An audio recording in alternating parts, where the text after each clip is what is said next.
राधे दोस्तों, आप लोगों का फिर से बहुत बहुत स्वागत है मेरे इस चैनल में। बृहस्पति देव के शेष भाग की कथा। एक दिन राजा दुखी होकर जंगल में एक पेड़ के नीचे आसन जमाकर बैठ गया। वह अपनी दशा को याद करके व्याकुल होने लगा। बृहस्पतिवार का दिन था।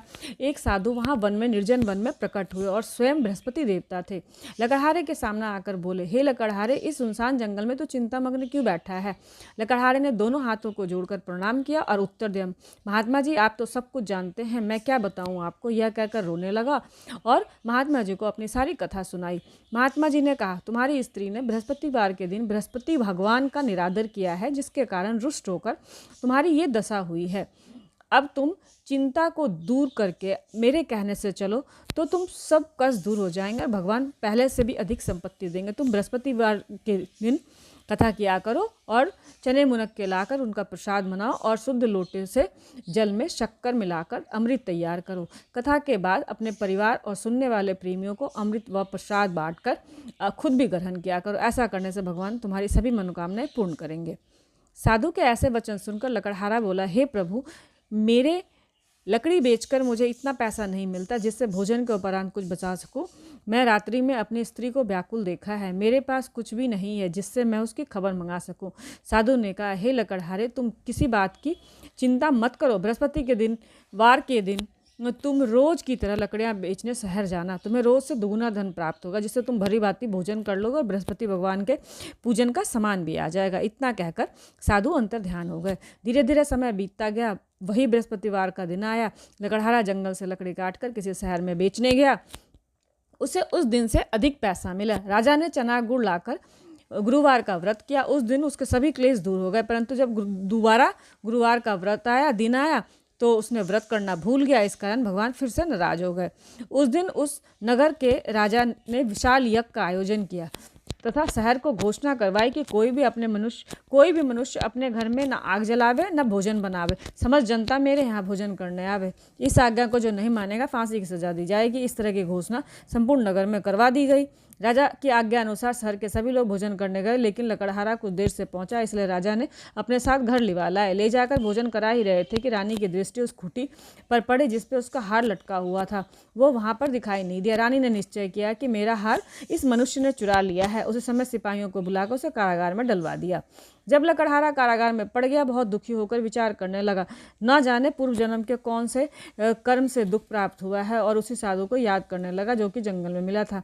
उस समय तत्काल बृहस्पति देव साधु के रूप में प्रकट हुए और उसकी दशा को देखकर कहने लगा, अरे मुक्त, तूने बृहस्पति देव की कथा नहीं करी, इस कारण तुझे दुख प्राप्त हुआ है।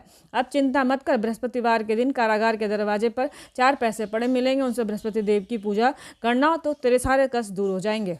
बृहस्पतिवार के दिन उसे 4 पैसे पड़े मिले। लकड़हारे ने कथा कही। उस रात्रि को बृहस्पति देव उस नगर के राजा को स्वप्न में बोला, हे राजा, तूने जिस आदमी को कारागार में बंद किया है वह निर्दोष है, वह राजा है, उसे छोड़ दे। रानी का हार उसी खूंटी पर लटका हुआ, अगर तू उसे नहीं करेगा तेरे राज्य को नष्ट कर दूंगा। इस तरह रात्रि का स्वप्न देखकर राजा प्रातःकाल उठा और खूंटी पर हार देखकर लकड़हारे को बुलाकर क्षमा मांगी और लकड़हारे के योग्य सुंदर वस्त्र देकर विदा किया। बृहस्पति देव के अनुसार लकड़हारा अपने नगर को चल दिया। राजा जब अपने नगर के निकट पहुंचा तो उसे बड़ा आश्चर्य हुआ। नगर में पहले से अधिक बाग, तालाब, कुएं, बहुत सारी धर्मशालाएं, मंदिर बन गए थे। राजा ने पूछा, यह बाग और धर्मशाला किसका है?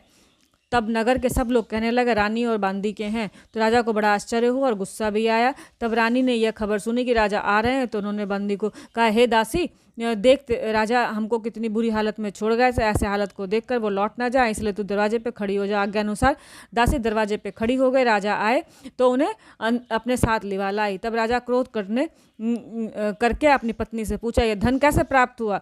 तब उन्होंने कहा कि हमें यह धन बृहस्पति देव के व्रत से प्रभाव से प्राप्त हुआ है। राजा ने निश्चय किया कि 7 रोज के बाद तो सभी बृहस्पति देव की पूजा करते हैं, परंतु मैं दिन प्रतिदिन दिन में 3 बार रोज व्रत किया करूँगा, और हर बार राजा के दुपट्टे में चने की दाल बंधी रहती तथा 3 बार कहानी कहता। हर रोज राजा ने विचार किया कि चलो अपनी बहन के यहाँ हो आवे, और निश्चय किया कि राजा घोड़े पर सवार हो अपनी बहन के यहाँ जाने लगा। मार्ग में उसने देखा कि कुछ आदमी एक मुर्दे को लिए जा रहे हैं। उन्होंने रोक कर कहने लगा, अरे भाइयों, मेरे बृहस्पति देव की कथा सुन लो। वे बोले, लो हमारा आदमी मर गया, इसको अपनी कथा की पड़ी है। परंतु कुछ आदमी बोले, चलो अच्छा कहो, तुम्हारी कथा भी सुनेंगे। राजा ने दाल निकाली और कथा आदि हुई तो मुर्दा हिलने लग गया। कथा समाप्त हुई तो राम राम करके मनुष्य उठकर खड़ा हो गया। आगे मार्ग में उसे एक किसान खेत में हल चलाता मिला। राजा ने उसे देखकर कहा, अरे भाई, तुम मेरी बृहस्पति देव की कथा सुन लो। किसान बोला, जब तक हम तेरी कथा सुनेंगे 4 हरैया जोत लेंगे, जा अपनी कथा किसी और को सुनाना। तब राजा आगे जाने लगा। राजा के हटते ही बैल पछाड़ खाकर गिर गए और किसान के पेट में बहुत तेज दर्द होने लगा। उस समय उसकी माँ रोटी लेकर आई। उसने ये सब देखा कि उसका पुत्र का हाल बहुत खराब है और बेटे ने सभी हाल बता दिया। बुढ़िया दौड़ी दौड़ी उस घुड़सवार के पास गई। उसने बोली, मैं तेरी कथा सुनूंगी, तू अपनी कथा मेरे खेत पे ही चल के कहना। राजा ने बुढ़िया के खेत पे जाकर कथा कही, जिसके सुनते ही बैल उठ खड़ा हुआ और किसान के पेट का दर्द भी बंद हो गया। राजा अपनी बहन के घर पहुंचा। बहन ने भाई की खूब मेहमानी की। रोज प्रातःकाल राजा जगा तो वह देखने लगी कि सब भोजन कर रहे हैं। राजा ने अपनी बहन से कहा, ऐसा कोई मनुष्य नहीं है जिसने भोजन नहीं किया, मेरे बृहस्पतिवार की कथा सुनने। बहन ने बोली, हे भैया, ये देश ऐसा ही है, यहाँ पे लोग भोजन करते हैं, बाद में अन्य काम करते हैं, अगर कोई पड़ोस में हो तो देखा। एक ऐसा कहकर देखने चली गई, परंतु ऐसा कोई व्यक्ति नहीं मिला जिसने भोजन ना किया हो। कुम्हार के घर गई, जिसका लड़का बीमार था। उसने मालूम हुआ कि 3 रोज से किसी ने उसके यहाँ भोजन नहीं किया है। रानी ने अपने भाई की कथा सुनने के लिए कुम्हार से कहा, वो तैयार हो। राजा ने जाकर बृहस्पति देव की कथा कही, जिसको सुनकर उसका लड़का भी ठीक हो गया। अब राजा की प्रशंसा होने लगी। एक रोज राजा अपनी बहन से कहने लगा, हे बहन, अब हम अपने घर को जाएंगे, तुम भी तैयार हो जाओ। राजा की बहन ने कहा, अपनी सास से कहा। सास ने कहा, हाँ चली जा, परंतु अपने लड़कों को मत ले जाना, क्योंकि तेरे भाई के कोई औलाद नहीं है। बहन ने अपने भैया से कहा, भैया मैं तो चलूंगी, पर कोई बालक नहीं जाएगा। राजा बोला, जब बालक ही नहीं जाएगा तू जाके क्या करेगी। बड़े दुखी मन से राजा अपने घर को लौट गया। राजा ने अपनी रानी से कहा, हम निर्वंशी राजा हैं, हमारा मुंह देखने का धर्म नहीं है, और कुछ भोजन आदि नहीं किया। रानी बोली, हे प्रभु, बृहस्पति देव ने हमें सब कुछ दिया, हमें औलाद अवश्य देंगे।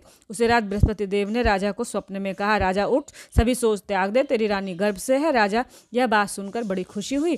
9वें महीने में उससे गर्भ से एक सुंदर पुत्र पैदा हुआ।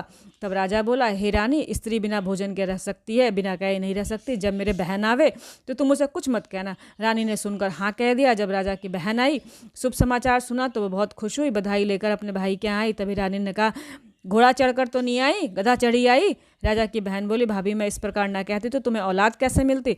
बृहस्पति देव ऐसे ही हैं, जैसे जिसके मन में कामनाएं होती है सभी को पूर्ण करते हैं। जो सद्भावना पूर्वक बृहस्पतिवार का व्रत करता है, पढ़ता है, सुनता है, दूसरों को सुनाता है, बृहस्पति देव उसकी सभी मनोकामनाएं पूर्ण करते हैं। बोलो बृहस्पति देव भगवान की जय, विष्णु भगवान की जय, सत्यनारायण भगवान की जय।